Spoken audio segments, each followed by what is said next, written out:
killed. Of those 1,400 Palestinians, up to 4/5 were civilians. 358 were children. On the Israeli side, there were 13 deaths. 3 of them were civilians, 10 of them were combatants. Of the 10 combatants, about 4 of the 10 were killed due to what's called friendly fire, Israelis killing Israelis by accident. And so the proportion was 100 to 1, for every 100 Palestinians killed, 1 Israeli was killed. For every 400 Palestinian civilians killed, 1 Israeli civilian was killed. Again, you have to use your own minds and think through.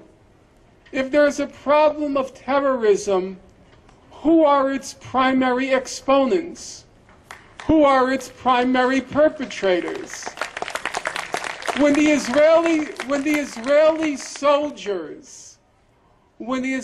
soldiers were asked, what was Gaza like? What was Gaza like? One Israeli soldier said, it was like a child with a magnifying glass burning ants.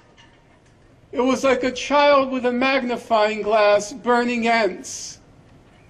Another soldier said, it was like PlayStation 2 computer game. And now you ask yourself, a child with a magnifying glass burning ants, who is the terrorist and who is the victim? It was like PlayStation 2 computer game.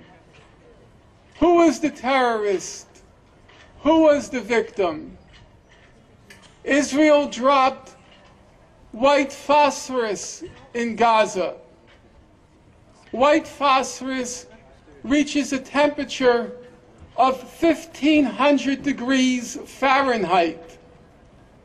It takes an imagination of considerable proportion to try to take in that concept, a substance that reaches 1,500 degrees Fahrenheit. What did Israel do with the white phosphorus? It dropped it on a school, on Beit Lahya school. It dropped it on a marketplace. It dropped it on a humanitarian aid warehouse. It dropped the white phosphorus on Al-Quds Hospital. It dropped the white phosphorus on Al-Wafa Hospital. So yes, I agree. The problem of terrorism is very real.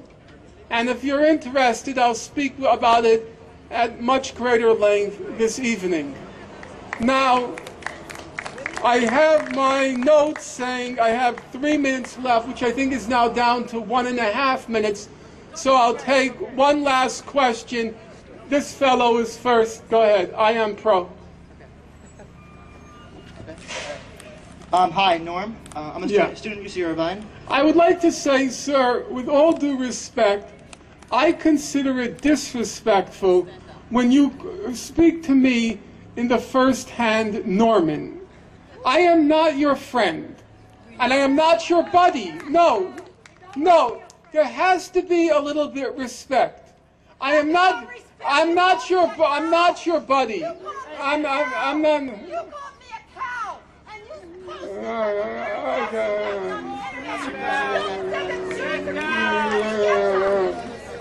I'm a yenta, and I'm bacteria, and I'm not interference. Okay? Let's talk about respect, Norman. Doctor. Okay. Doctor. Thank you. Get away from me. Thank you. I know you don't.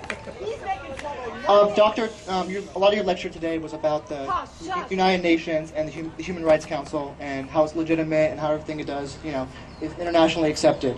I have a quick question, really quick, because recently United Nations Women's Rights Council added Iran to its Women's Rights Council. Iran is not exactly the foremost, purveyor of women's rights.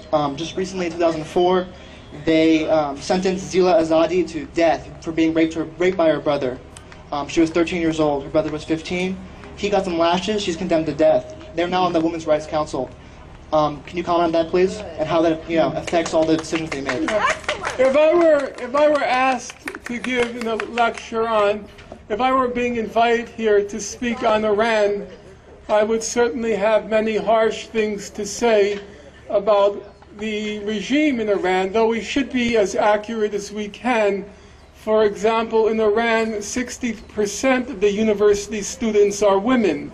The picture is not as black and white as some people here might think, though on the particular issue you raised, of course, you're correct.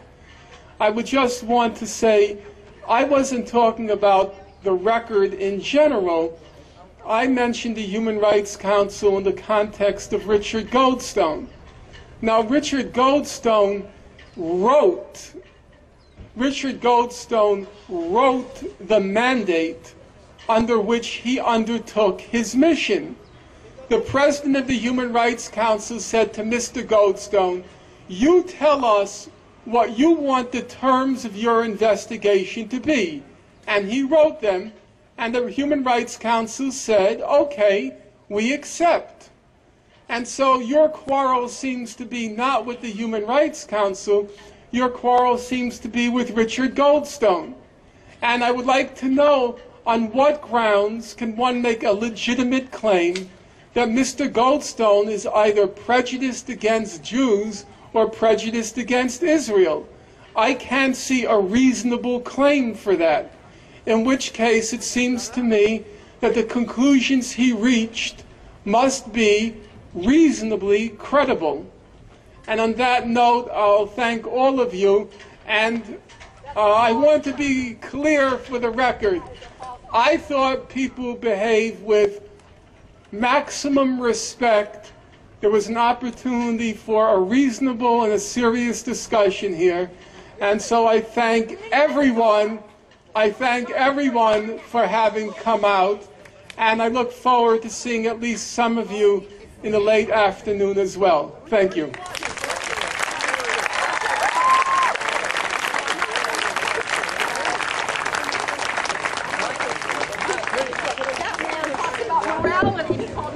All right, thank everyone for coming out. I hope you found the presentation informative and beneficial.